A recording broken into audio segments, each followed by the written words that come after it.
We didn't come this far to slow down now. Let 2021 be the year that you light up, that you wake up, that you shake up that special something in your soul, that you reach out and work for that health, that life, that vibrant living you know is possible. Let this be the year. Let this be the day. Let this be the moment that you believe in miracles again.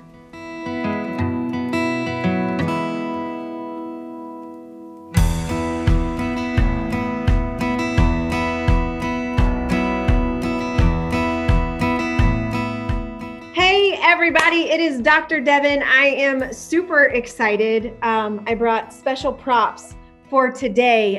For today's guest, Miss Stacey is joining us to talk about all things energy healing, specifically sound and Reiki, and who knows where else we will go. But this woman dropped into my life a few months ago with the sound healing that my sister hosted in her space.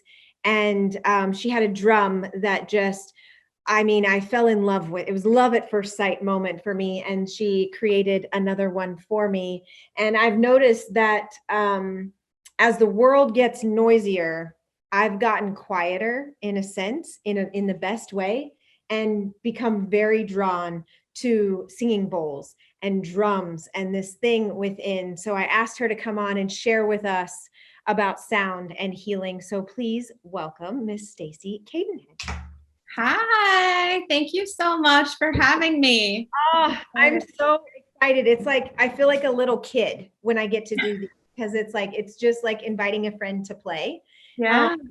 And in essence, inviting lots of friends to start to play. But for the people watching, listening, tell us who you are and where you're at in the world and what you do. Well, my name is Stacey Cadenhead, and I do sound healing, obviously. I'm also a massage therapist and Reiki master teacher, as well as mother of 3 adult children and 3 grandchildren, whom I love so dearly.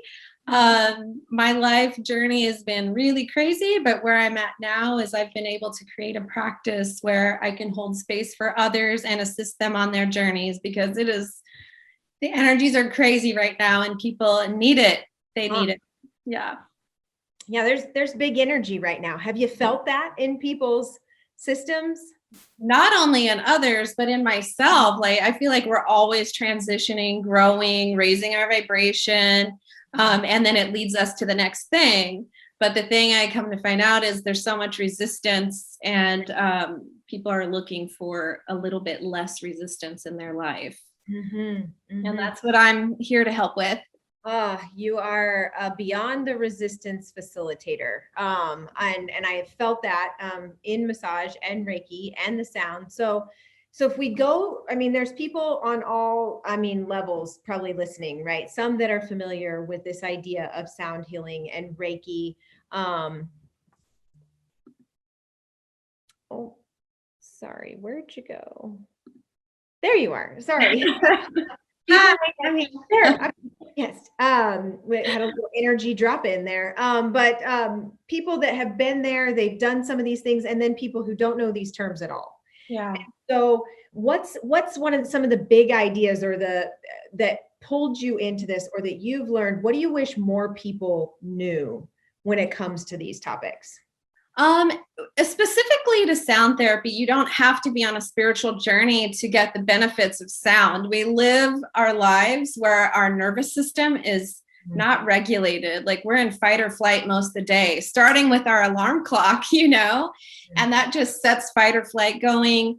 We have stress at our jobs. There's so much noise, and sound plays so much a part of our everyday lives.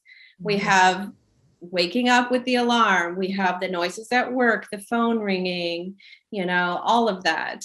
Even cognitively, we can focus on one thing, but if there's all this external noise, like, it just really messes with our nervous system.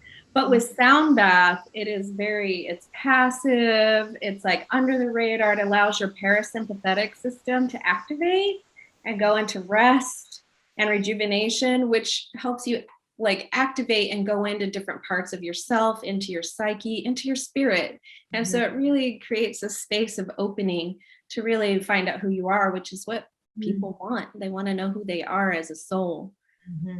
And I love how you held that response in both the right and left brain. In the way that I heard that and felt that. I mean, we're talking nervous system. This is an actual physiological response. People don't realize, we say, "Oh, I'm just stressed," and it's like, and that creates a biochemical response in your body that puts you in a state of ease or dis-ease, depending on, how you're parasympathetic and sympathetic. So there's a lot of science, there's a lot of research, there's a lot of legitimacy and study behind these things. And it is this spiritual thing. So what I love is this is where it gets to all come together. And I love how you put that too, of we're all on this journey towards peace, towards getting to know who we are, and the journey of soul. What's come up for you? I mean, have you always been in this world, or was this right? So take us into that. Like there's a before and after, right? Oh my gosh. Yes. Like most of us, I grew up and was traumatized, like so much trauma. I was a teen mom. I lived a life of extremes, studied religion for 28 years. Like I have just done it all. And then I came to this place of like, none of it matters. And so I started working through that. And for me, just really understand, I think Abraham Hicks like has it right, where it's like, if you live a life unconditionally, like not allowing all this stuff in your life to dictate how you feel and who you are. And so that was sort of my process of going through, just really waking up and realizing the simplest gratitude. Like whether it's my breath or the trees or something activates an energy field around us. And then we stop judging others because we realize that they're going through the same thing. And then we stop judging ourselves. And then we really start to explore consciousness and what it means to be alive on the planet without all these, morals and rules. Like, who are we as a soul? Well, and there's so much discord and polarity happening right now. And it's because of, we're clinging to these old ideals. And in reality, there's so much opening happening, right? Where I think that's why, this virus experience has the whole world's attention. It's this pulling up. And for me, it's been tools like sound and Reiki and massage that when I can't control out there, I can control in here. Yes. I can go in here. If I want to change the world, I need to look at my own vibration, right? Absolutely. Why I love Esther Hicks and that whole idea of you got to tune your own vortex. Operate in the world. What kind of changes have you noticed in physical health, emotional health? I mean, you say it's like you were on the roller coaster. Like, what have you experienced? Oh, I have a story for you. I was diagnosed with fibromyalgia in my early 20s. I was in chronic pain. I was depressed. I was on medication, and I felt like a zombie, and I could not be there for my children. And I was like, enough's enough. I give up. I surrender, like anything. And then I found meditation. And when I found meditation, the symptoms started to ease. And this is just, I started with guided meditation because I wasn't able to access that spaciousness within myself. And so it gave me something to focus on. And as far as that goes, meditation led to wanting to learn healing. And I just felt this calling to Reiki before I even really knew what it was. And the moment I felt that calling, a Reiki master showed up in my city in Derby, Kansas, and I got attuned. And so I've been doing that for about 10 years, but it has, as I've used that on myself and others, I've been able to shift out of the technology world, which I was in, I didn't feel passionate about. But once you receive the benefits of healing, soul healing, body healing, mind healing, then you just want to give that to others. And I became a massage therapist to sort of integrate the Reiki. I really just wanted to be able to offer Reiki, but people don't invest in their energy as much as they should. So I tried to bring it all together, and then sound came in. Well, and it's language, at least I find, right? Yeah. I mean, I think people show up at my office because they identify with the word chiropractic, and I am a chiropractor, and it's energy, whether it's acupuncture, Reiki, chiropractic, massage, like we're dealing in energy, but because it's foreign, they use language to get, I think massage opens a door, chiropractic opens a door. And then we have these conversations that are deeper leveled that their soul knows, right? It helps them remember, like, this is ancient wisdom. Yes, it's not a figuring out your programming. It's unconditioning what you've been taught. And what we've forgotten or what we've gone away from. I mean, even my experience of traveling to other countries and the Eastern world to study acupuncture, and then looking at the USA, a lot of people I know haven't left the country or haven't seen or felt other cultures to know, like, not the whole world doesn't operate the way we do, Right. And so it doesn't have to be this way. And it's not, there's a way to blend the worlds together too. Yeah. I was so blessed, like, to be introduced to sound. Like, sound has been such a big part of my life, all my life. I used to set my dad's wrenches out in the driveway and play songs. And as an adult, like, to facilitate my own healing, I use music to work through emotions. So I would build them up and bring them down. And that even helps release the stored energy out of my system. And I had a friend invite me in to play sounds with her. And so I've been doing that the last couple of years, and I've just recently got on my own. But what I find is I'm also in transition with that, is that I love personalizing it. It has now come into my Reiki practice, and every session people get this beautiful sound healing, and I've seen the benefits. I've seen minds open. And so for the people that are like, what are they talking about sound? Do you have a bowl handy that you could show?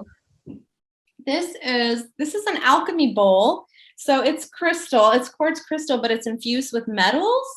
And the sound on these are amazing. I will pull out two because I think it's beneficial to hear the dissonance, which creates a binaural beat.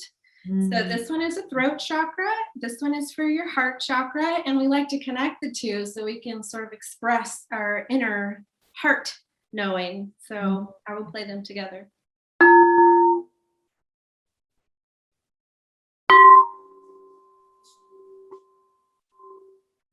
Sound good?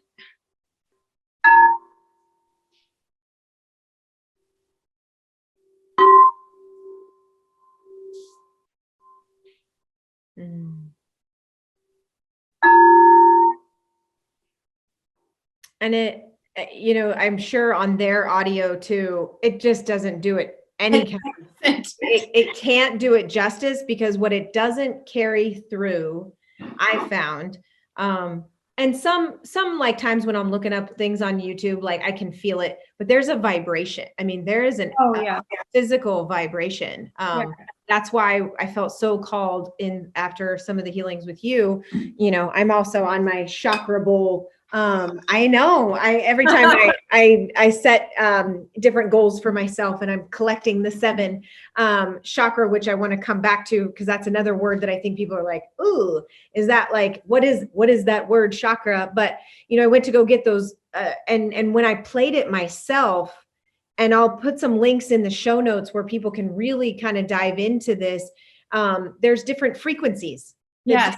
Things that activate different things, that release different things. I mean, again, let's activate our left hemisphere people, our analytic people, that this is real. I mean, we are vibrational creatures that help cellular healing happen. And I have noticed, I mean, it's been so fun to get to play with these and to watch my kids draw in and be so curious about them. But now fasting, I guess, back to that word chakra, talk to us, like, what are the chakras to you?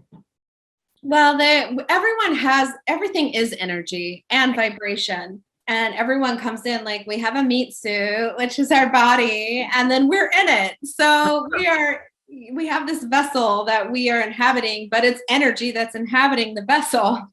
And so in the body and above the body, there are so many chakras, but in the body, we have our crown chakra, and then we have our third eye, which is insight, inner knowing. This is our connection to divine, our higher self.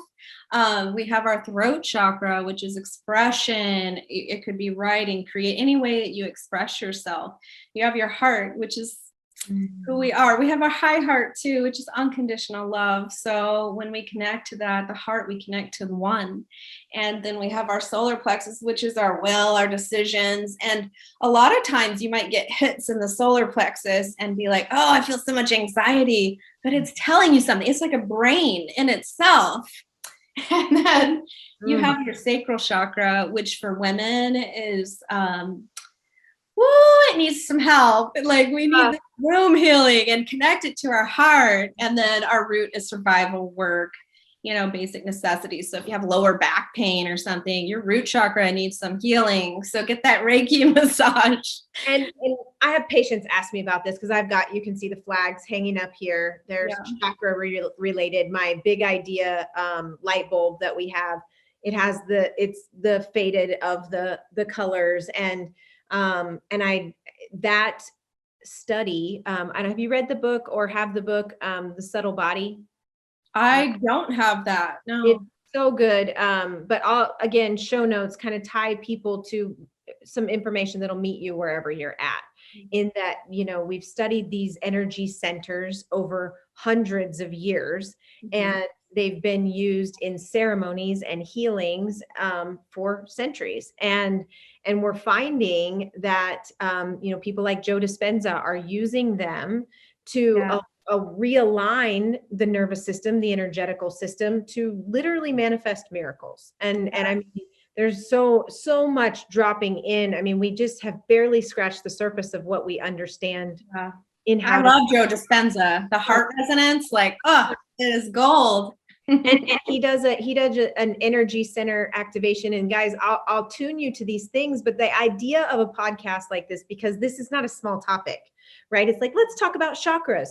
Well, we could spend all day. Let's talk about Reiki. We could spend all day. We could talk about sound. But what I hope you hear when we bring people in like Stacey, or when I'm sharing different things, we're sharing our experience, and it's like tossing breadcrumbs out. And if there's something that you're like, what is that?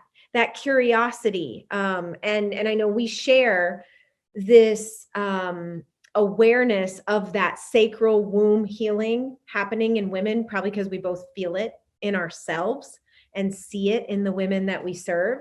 And it is the medicine that I think we need most right now. Listening inward instead of outward. So when you say sacral chakra in women, what do you feel there? Or what do you think's going on with women in our culture today? Well, at this time, there is a rise in feminine consciousness and feminine energy. I don't want to go into the whole patriarchy subject, but women are so intuitive. We are so intuitive, and we've lost it. We've lost it. And so we're coming back home to ourselves, and we're finding each other and gathering. And where women gather, the power is just amazing. But in our womb, that connects to our sensuality, our sexuality, our creation, all of those things, our emotion, which we've been taught to sort of shut down. And so that's really what has been coming up a lot, really connecting our sacral to our heart and getting that energy flow back in there and allowing our full expression. Stop limiting and putting ourselves in these boxes. We are so limitless. Everyone is limitless, but women are just, I have a passion. Not that we're biased, but if we and that is the thing, right? One thing I spoke at an event called Creating Her Story, and it was very, girl power, right? All the feels and these conversations. And then in the front row, there's this collection of men. And I started crying when I got up on stage and saw them. And I was like, thank you. Because what I realized in the moment is if we're out of balance, then we're throwing them out of balance. Yes. So they feel a dis-ease too, because when women aren't in their feminine and we're really like, we're in push and drive and trying to be one of the boys. And we're like, you know, operating. Do it myself. Right. And trying to we get stuck in that, then we throw out the balance at home. That's been huge. That's been, it's game changing in my marriage, realizing like I'm kind of a driven chick where like I like to alpha, I like to do those things, and that's not the expression I want my husband to have, you know. And so learning this yin and yang and how they dance together. So when we heal women, we heal all. Absolutely. And men too are coming into their, it's not just women opening up, it's men coming into their feminine as well. And so it creates a balance, not like we're rising to take over, but we're coming up and they're coming there. It's like this, they're coming together and we're all learning how to be whole human beings. You look at how the patriarchy has hit men, right? Like terribly.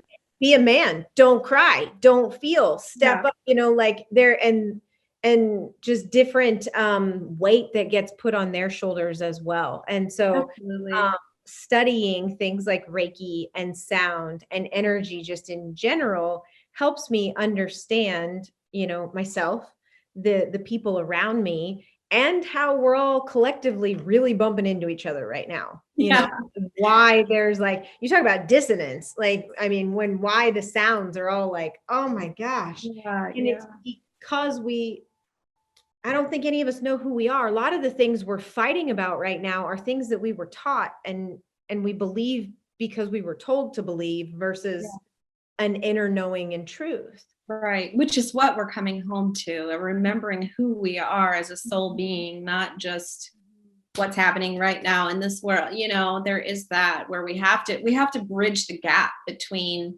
who we are and how we walk in the world. And it's not, you can't just spend all your time up in other realms, you know, in la la land. It's like bringing it down and spreading it collectively. Sometimes we would want to, right? Like when I came I'm a master. Right? It's like, let's play drums and gongs and sound bowls and smell flowers and do those things. And we are in the 3D as well. And so like, how do you know, how do we level up? And that is the dance, right? That's the song we're singing forward as a collective. There's these big pivotal points throughout history where, you know, when I do these, I have a poster right in front of me of Martin Luther King. And I think about what the collective consciousness was right before he became the figure in history that he was, and the explosion of the collective consciousness that happened. It changed everything. It changed the way we did life. And so right now there is this, like, it is uncomfortable, but it's this butterfly coming out of the cocoon type experience. And I want to wave a wand and everybody wake up with a drum or a bowl on their porch to where where they can have a tool to quiet all that, because it's hard. We feel the suffering and that can feel heavy and hopeless, and it can get dark if we forget. Right. Yeah. And so, what are some things that are working for you as a healer, right? Twofold, like that you do for you, the person, or also maybe that you could speak to with boundaries for practitioners that are holding this space for people. Oh, wow. Yes, absolutely. Maintaining boundaries with clients is number one, you know, making sure that your schedule feels good for you. Like I have run into it, and I am always honing where I'm at and what I need, because I can feel it within myself if I'm overstimulated or overbooked. And so I have to pull back and be like, what is the one thing that I can take off my table for me so that I feel calm and ease in my life? Because if I'm not at ease, other people are not going to be at ease. So that is one of the main things, like, and also setting my energy every morning with gratitude helps me to be available for others. Because if I'm seeing lack and problems, you know, who am I to help you? and that responsibility of outer world reflects my inner world. So Yeah. like if stuff is like really negative and nasty, I probably need to like take a look in the mirror and go, what's going on with me today? Like, Yeah. And not judging your journey. Like we're all like, you're never done. You're never done. I am where I am right now in transition to where I'm going, even though it feels like, oh my gosh, I have my cake and I'm eating it. And so, but I know I'm not done. And so not judging the journey for yourself or for others, don't try to fast forward and like, oh, I really like where that person is. I want that. And then judge yourself because you're not there yet. Like, take your time and take what's coming in front of you and digest it, and release the things that aren't serving you. So that is some definite advice for others. And for people, I'll get some links from her as well of, any trainings. There's a lot of local people that listen to this. So, but also be in the age of Zooms. I'm sure there's some teachers or books that you would connect people to that do feel called to learn more or get certified in things, or play with bowls, or where they can go try one of these things. So we'll make sure, like I said, in the sound notes or in the show notes, that we include some of those links forward. What do you think the world? Say we did have a wand, right? Say we could just like doop, tomorrow, what specifically do you think would start to really shift if more people looked within and came to bowls and meditation and steadied their energy within? What's possible? World peace. Oh my, connect oneness within our communities, less division. Because if you could find peace within yourself, peace is going to show up outside of you. And it's not even just going to enter your field. You won't even be aware of it. So, yeah. Doesn't that sound heavenly? And that's how I know I got work to do as well. Cause I mean, in today and it's choice, right? I mean, like you said, you can grab the phone and trigger yourself as many times a day as you want. And so it is getting really intentional about your boundaries with social media, your boundaries with friends and family, your boundaries with clients, because you can be in a field of really negative energy and it's contagious. Absolutely. One benefit of Reiki is like you just show up and you're the vessel. So you're not taking in other people's stuff. But if you have like some stuff going on in your life and you're sitting in that while you're in a session, then there's like little tears in your field and then you start just sucking it in. So that's that. Don't do that. But it takes focus and for sure, a responsibility to yourself. And I definitely have that these days because I like the feeling that I have when I look out and I see these trees, more so if I'm, focusing on something that doesn't seem like it's going right. So focusing on what is going right in your life.